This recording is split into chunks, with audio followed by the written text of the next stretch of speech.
후에 그림 같은 집을 짓고 세상의 모든 정보 윤인구입니다. 꽉 잡히는 진짜 경제 97.3%. 봄이면 씨앗 뿌려. 네, 사랑하는 우리님들과 경제를 한층 더 깊이 보는 꽉 잡히는 진짜 경제 97.3% 보란 경제 전문 기자 김치영 경제 뉴스 큐레이터와 함께합니다. 어서 오십시오. 네, 안녕하세요. 삼성전자 그리고 SK하이닉스가 이제 주주환원 책을 내놨는데 삼성전자는 뭐 110조 원 규모다라고 발표를 했습니다. 이 금액이 뭐 어떤 금액입니까? 약간 상상이 안 가는 금액입니다. 네, 그렇죠. 절대적인 금액으로 보면 굉장히 엄청난 규모고요.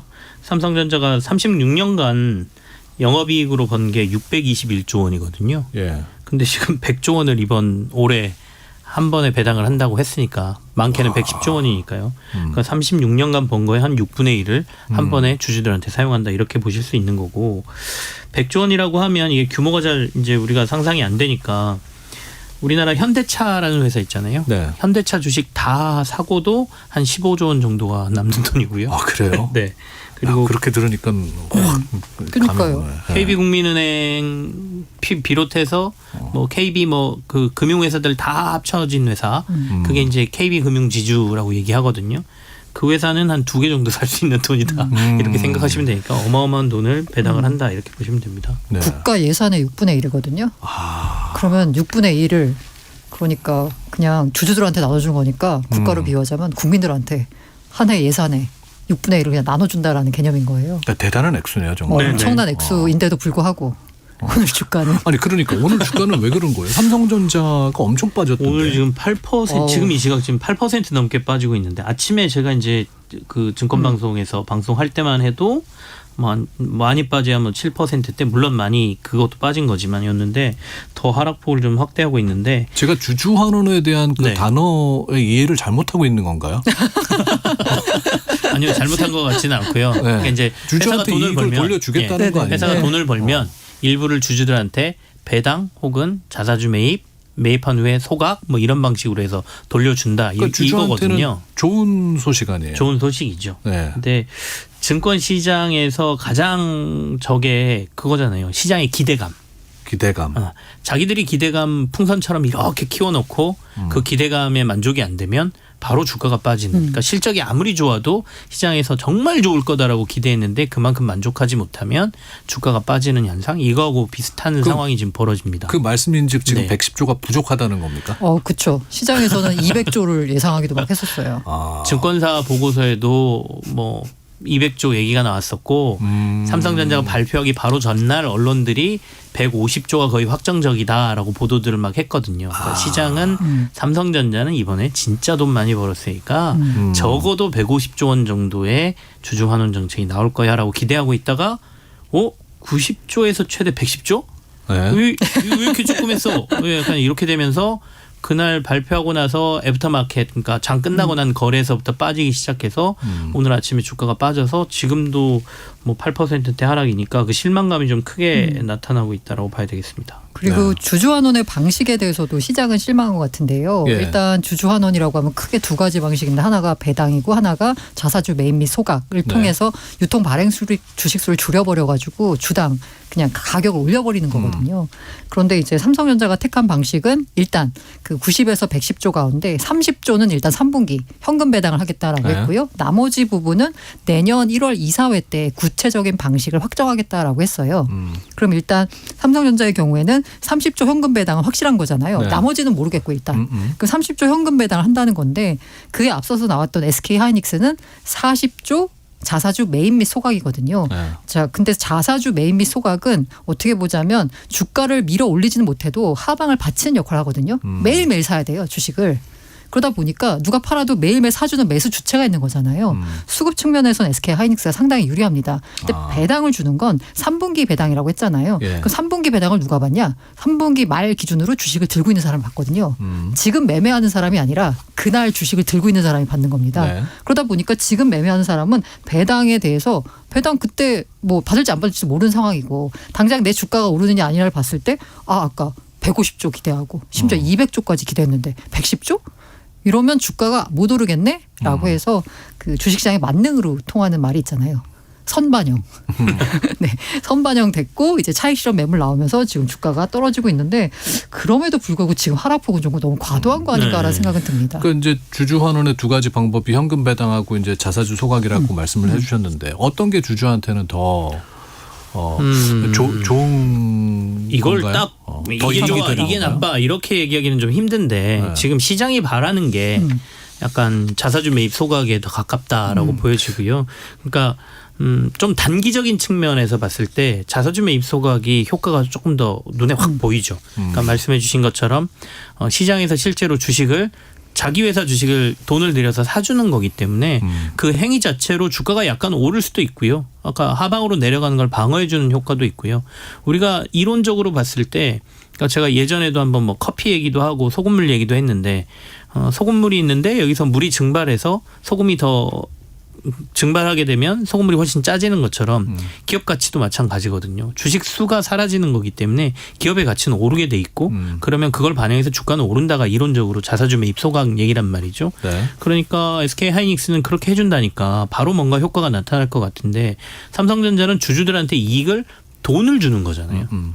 그러면 심지어 돈을 받는 사람 중에 내가 좀 배당을 많이 받는 사람들 같은 경우에는 세금도 붙어요. 그러니까 우리가 다른 금융소득 그 이자까지 다 합쳐가지고 네. 2천만 원이 넘으면 그 배당에 대한 과세까지 이루어지기 때문에 그냥 주식을 가격을 높여주면 기분도 좋고 내가 알아서 할 텐데 매각 차익은 또 세금이 안 붙는데 이걸 돈으로 준다니까 언제까지 기다려서 이 돈을 받지라는 생각을 하는 것 같은데 사실은 뭐 회사 입장에서는 같은 돈을 어떤 방향으로 쓰느냐이고 글로벌 기준으로 봤을 때 삼성전자가 지금 110조 원 정도 만약에 정말로 주주 환원에 다 내년 1월까지 해서 다 쓴다라고 하면 네.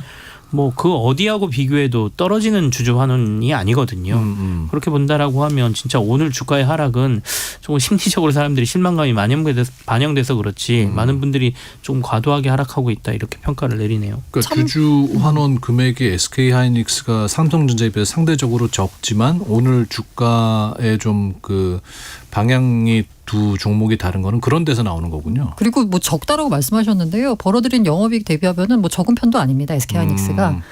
그리고 말씀드리자면 아까 두 가지 방식이 있다라고 하는데 뭐 두 가지 방식 다 좋지만 그냥 트렌드를 말씀드리자고 하면요. 해외 시장에서는 자사주 매입 및 소각 방식을 더 선호합니다. 네, 세금 측면에서 훨씬 더 효율적이기 때문에요. 예. 네, 그리고 재투자를 할 수 있고요. 그래서 우리 그 주주 환원의 진짜 진심인 곳 하면은 사실 버크셔 해서웨이, 워런 버핏 회사를 많이 떠올리잖아요. 거기는 배당 주지 않습니다. 자사주 매입 소각을 계속 실시하고 있어요. 그래요. 네네. 근데 삼성전자가 뭐 자사주 소각을 선뜻 그 얘기하지 못하는 좀 속내가 있는 속내가 건가요? 있죠. 그러니까 우리가 이제 보통 기준을 정해 놓거든요. 그러니까 잉여 현금 흐름의 50% 정도를 삼성전자도 그렇고 SK 하이닉스도 지금 주주들에게 환원한다라는 원칙 하에서 움직이고 있는데 그럼 방법을 왜 SK 하이닉스는 약간 글로벌 트렌드라고 했으니까 약간 트렌드에 맞게 자사주 매입 소각을 했고 삼성전자는 배당을 좀 특별 배당으로 해줬냐. 삼성전자는 지배구조 문제가 조금은 있습니다. 그러니까 삼성전자 주식을 삼성전자의 계열사들 중에 금융사들이 좀 이렇게 가지고 있는 것들이 있거든요. 네. 근데 우리나라 지주회사법이나 이런 것들에 이런 지분을 얼마 이상 갖고 있으면 안 돼. 뭐 이런 규정들이 좀 있단 말이죠. 근데 네. 아까 자사주 매입 소각을 해버리면 그게 이들의 지분율이 이제 네, 올라갑니다. 금산법이죠. 네. 지분율이 올라가게 되면 10% 이상의 지분은 강제 매각하도록 돼 있어요. 네. 그래서 이전에도 삼성전자가 몇 번 그 자사주 매입 소각했을 때 뭐 삼성생명이라든지 삼성화재라든지 이런 데서 일부 지분을 매각했거든요. 네. 그렇게 되다 보면 자칫 잘못하면 지배구조에 문제가 생길 수도 있고 이런 이슈들이 자꾸 나오니까 그냥 현금 배당으로 일단 해주고 내년에 뭐 이런저런 것들을 고려해서 이제 한번 다른 것들도 해내겠다 이렇게 얘기는 하고 있는데 계속해서 이 부분은 삼성 입장에서는 굉장히 고민스러운 부분이어서 아주 강력하게 자사주 매입 소각을 하기에는 조금 조건상 불리한 조건에 삼성전자는 있다 이렇게 봐야 되겠죠. 네. 회사가 어떤 선택을 할 때 그 회사의 지배 구조를 정말 잘 봐야 되는 게 SK 입장에서는 SK 하이닉스 입장에서는 자사주 매입 소각이 훨씬 더 유리합니다. 왜냐하면 그때 우리가 SK ADR을 발행했을 때 왜 그 정도의 규모로 SK ADR을 발행을 했느냐를 보니까 SK ADR을 발행한다는 건 신주를 발행하는 거잖아요. 네. 그럼 기존 주주들의 지분율이 내려갑니다. 근데 그 발행량에 딱 맞춰서 SK 스퀘어의 SK 하이닉스에 대한 지분율이 딱 20%였어요. 아, 그걸 지키기 위해서 20%를 한 거거든요. 네. 그런데 이번에 자사주 매입 소각을 하면 SK 스퀘어의 지분율이 올라가게 되겠죠. 이러면 지배 구조 강화에 SK 하이닉스의 경우에는 자사주 매입 소각이 도움이 되는 거고요. 네. 그리고 삼성전자의 경우에는 이걸 하게 되면 생명과 화재가 지분을 팔아야 되면서 전반적으로 보자면 오히려 지배력이 더 약화되는 결과를 초래할 수 있기 때문에 자사주 매입 소각에 어떻게 보면 더 소극적일 수밖에 없는 거죠. 그러니까 지금 두 분이 말씀하신 네. 내용을 좀 이해를 하면은 왜 두 기업이 다른 주주 환원책을 선택했는지를 좀 알 수 있는 거네요. 네. 2059님께서 그러면은 왜 이 두 기업이 이렇게 경쟁하듯 주주 환원에 나서는 겁니까? 라고 물으셨거든요. 좋은 거잖아요. 주주 환원한다는 거는 경쟁하듯 나선다라는 표현보다는 자신들의 기준에 맞춰서 하고 있다라고 보시면 되고, 그리고 워낙 돈을 지금 많이 벌고 있기 때문에 그 기준에 맞추다 보니까 역대급의 지금 주주 환원이 나오고 있는 거고요. 그리고 일단 상법 개정이 되면서 이 주주 환원이나 이런 것들이 굉장히 중요해졌고 시장에서 관심도 높아졌기 때문에 이제 과거에 우리는 뭐 위험에 대비하기 위해서 이 정도는 회사에 쌓아놔야 돼, 또는 투자를 위해서 이 정도는 빼놔야 돼라고 했던 기업들이 이제 주주들에 맞춰서 가고 있고, 그리고 이제 매출 규모나 이익 규모가 전 세계 탑 10 안에 들 정도로 지금 덩치가 커져버렸잖아요. 그렇기 때문에 우리나라 투자자들만 있는 게 아니라 글로벌 투자자들이 다 포함되어 있는 상황이기 때문에 이들 눈높이도 맞춰줘야 되거든요. 그래서 이제는 과거처럼 뭐 한국 기업, 그다음에 한국의 대표적인 기업들이 주주 환원을 별로 안 해, 이게보다는 이들도 이제 글로벌 트렌드에 맞춰서 지금 가고 있다, 이렇게 해석하는 게 맞을 것 같습니다. 네. 자, 이번 목요일 27일에 한국은행 금통위가 열리는데요. 금리는 어떻게 될까요? 지난번에 0.25% 올렸잖아요. 네, 올렸습니다. 네. 지금 시장 전문가들 설문조사한 거 보면은 반반인 것 같아요. 그리고 오늘 제가 아침에 인터뷰 나눈 분은 하우스 의견이 올릴 거다라고 보시는 분이었거든요. 그러니까 선제적으로 올려야 된다라는 게 좀 많은 것 같아요. 우리가 굳이 눈치 보지 말고 지금 올려놔야 나중에 내릴 때도 먼저 내릴 수 있지, 이건 늦게 올리면 안 된다라는 차원인데 그 근거에는 경기가 지금 나쁘지 않다라는 게 첫 번째죠. 그러니까 반도체가 워낙 돈을 잘 벌고 있어서 물론 양극화로 좀 벌어져 있긴 하지만 어쨌든 경제 성장률을 계속 지금 높여가는 상황이지 않습니까? 그렇다 보니까 올릴 수 있는 힘이 있으니 올릴 수 있을 때 지금 올려보자라는 의견 반. 반은 한 번 올렸으니까 좀 지켜보고 그렇죠. 올리자. 네. 더군다나 우리가 올릴 때 환율이 너무 약해서 환율 때문에라도 금리가 네. 올려야 된다 그랬는데 최근에 원화 강세 나오고 있잖아요. 좀 안정됐죠. 네, 1,300원대로 내려왔잖아요. 그러니까 여유가 좀 생겼거든요. 그러니까 이거 금리 올리면 아까 양극화 밑에 서민들은 지금 힘들어 죽겠는데 서민들 더 힘들어지니까 일단 한번 보고 올립시다라고 하는 의견 반. 지금 좀 그렇습니다. 고란 기자는 어떻게 보세요? 그래서 저는 양쪽의 의견을 약간 종합을 해서 이른바 매파적 동결을 하지 않겠느냐라는 전망입니다. 언젠가는 올릴 것이다. 그러니까 지금 일단은 연속 2번 인상은 조금 약간 좀 약간 부담이 될 것 같아요. 게다가 아까 말씀드린 대로 야, 왜 지금 환율 괜찮잖아요. 근데 지난번 올릴 때는 외환 시장에 시급성이 있었거든요. 근데 지금 환율이 좀 괜찮고, 그리고 한번 금리를 올렸을 때 그 시장에 미친 여파를 조금 지켜봐야 되거든요. 그런데 한 달도 안 새서 또 한 번 올린다? 이거는 조금 성급하면 감이 있어서 일단 동결을 하는데, 다만 시장에 메시지를 줍니다. 인상 기조가 끝난 거 아니다. 그러니까 이번에 안 올리면 사실 10월 인상은 거의 기정사실화 되는 건데, 네. 다만 이거 연속으로 올리는 건 약간 부담을 줄 수 있으니 매파적 동결. 그래서 동결하면서 약간 그 발언을 할 때 앞으로 우리 올릴 거야, 금리 인상 기조 끝난 거 아니야 라는 메시지를 시장에 주지 않을까라는 생각이 듭니다. 네. 그 가계부채가 뭐 역대 최고라면서 2,000조 원 넘었다고 하는데, 이게 또 금리 올리면 대출받은 사람들은 또 힘들어할 거고, 반대로 금리 안 올리면 또 부채가 더 늘어날 수도 있는 고민이 있을 텐데, 한국은행의 지금 고민은 뭘까요? 말씀해 주신 그 두 고민을 가지고 판단을 내릴 것 같은데요. 근데 이제 아까 제가 경제 성장률이 높아지고 경기가 좋다라는 거는 지금 우리가 금리를 조금 올려 놓더라도 사람들이 이걸 버틸 수 있을 거야라는 판단을 한다는 거거든요. 그리고 또 항상 우리가 가계부채가 시장에 뭐 우리나라 경제의 발목을 잡고 있다라는 뇌관이다라는 표현을 하면 결국엔 부채를 줄여야 되는 상황이라는 거잖아요. 네. 그럼 부채를 줄이려면 어떻게 해야 되느냐? 돈을 빌려갈 수 있는 환경 자체를 조금 어렵게 문턱을 높게 만든다. 그 얘기는 금리를 높여놓는다는 얘기거든요. 그러니까 그러면 장기적으로 봤을 때 우리가 이 부채 관리를 위해서는 부채를 줄인다는 차원에서는 올리는 게 맞고 네. 그러면 이거 올렸을 때 이걸 견딜 수 있느냐 없느냐를 판단하는 건데 지금 경제 상황으로는 올릴 수 있겠다 싶은 거고요. 올려야 된다라고 보는 거고 아까 이제 이번 달을 쉬냐 아니면 이번 달에도 올리느냐 문제일 뿐 지금 사실 그 한국은행 금통위에서의 결정은 올해 2번 내년 초에 1번 해서 총 3번까지 올릴 수 있다라고 봤는데 1번을 올렸잖아요. 네. 그러니까 이 2번의 시기가 언제 될 것이냐의 문제일 뿐이지 올릴 가능성이 굉장히 높다. 이번에도 올릴 수도 있다. 그것까지도 생각하시고 시장을 보셔야 된다라고 말씀드리고 싶습니다.